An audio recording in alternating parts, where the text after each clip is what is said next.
Okay, Newton's law of cooling.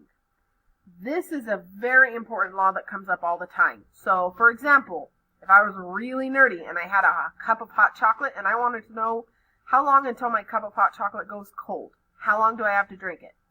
Newton's law of cooling will tell you that. So, we're going to start. I'm going to be a little brutal.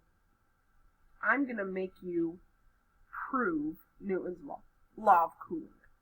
So let's start with this. Newton's law of cooling states that the rate of change in the temperature of an object, so let's call that dy dt, that's my rate of change, is proportional, so there's my k, that's my proportion, to the difference between the temperature of the object, so temperature of the object, minus, because that's the difference, and the temperature of its surroundings. That's what this rule states.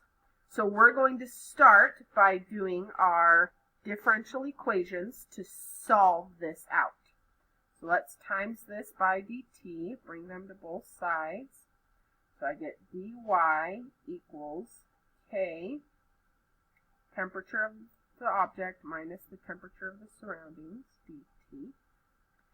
Now, this is going to be my y values, and you'll see that in just a second. So let's move this over. So let's bring that over so that I can bring all my y values to one side. So I guess instead, let's actually call this the capital T. So then all of our stuff matches. So I get 1 over temperature of the object minus the temperature of its surroundings equals k d lowercase t as in time. Differentiate this. Now, when you differentiate this, you can use your u substitution, but I'm just going to give it to you. Save us on some time. And this whole problem should start to look pretty familiar to what we did at the start of class. So this all, if we use what we did at the start of class, save on time a little bit, is going to be c e to the kt, like that. So essentially, here's our equation. The temperature of the object minus the temperature of its surroundings equals c e to the kt. Now, let's actually go to this problem and see what we're doing. It says, suppose a metal figurine heated to 150 degrees.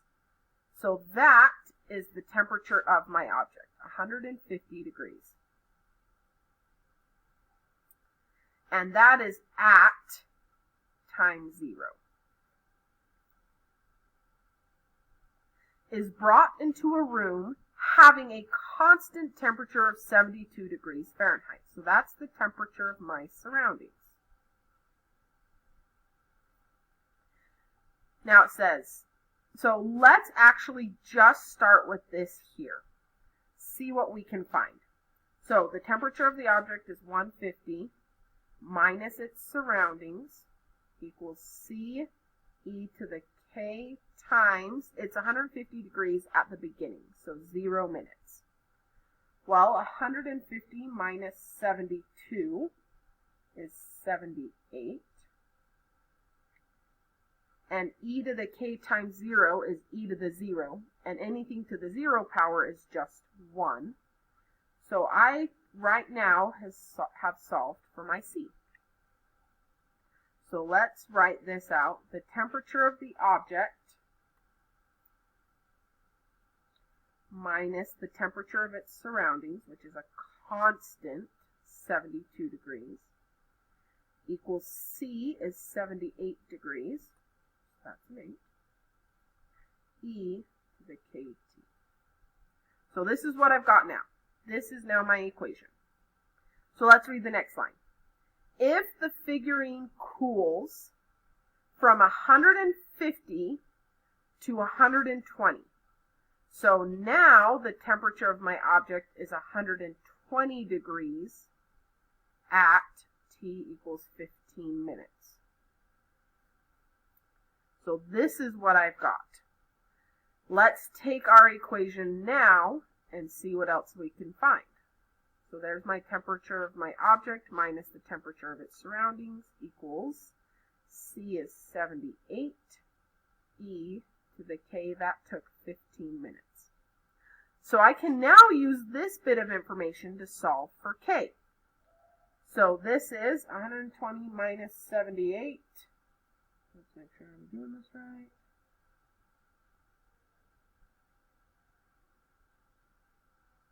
Oh, sorry, 120 minus 72, there we go, is 48.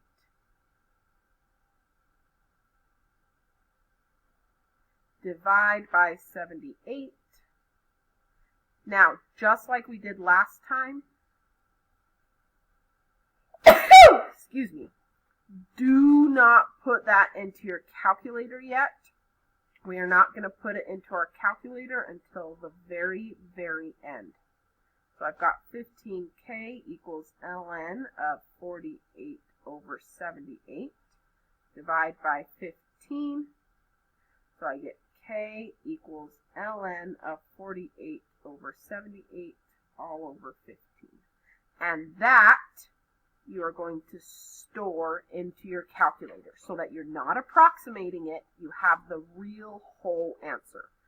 So store that into your calculator. If you don't remember how to do that, watch the last video. We talk about it. Now, let's finally go to this last one.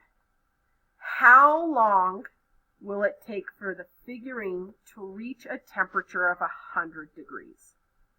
So now we're saying the temperature of the object is 100 degrees at T equals question mark minutes. This is what we're trying to find now. So let's set all this up. 100 degrees minus the temperature of my surroundings is 72 equals C is 78. E to the K I've stored times T is what I'm solving for. So now I've got 28 degrees equals 78 degrees e to the K times T.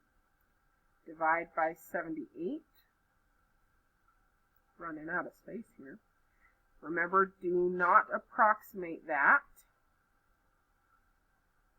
Take the ln to get rid of my e. So I've got ln of 28 over 78 equals kt. And remember, k should be stored in your calculator. So I should get t equals ln of 28 over 78 all divided by the k that is stored in my calculator.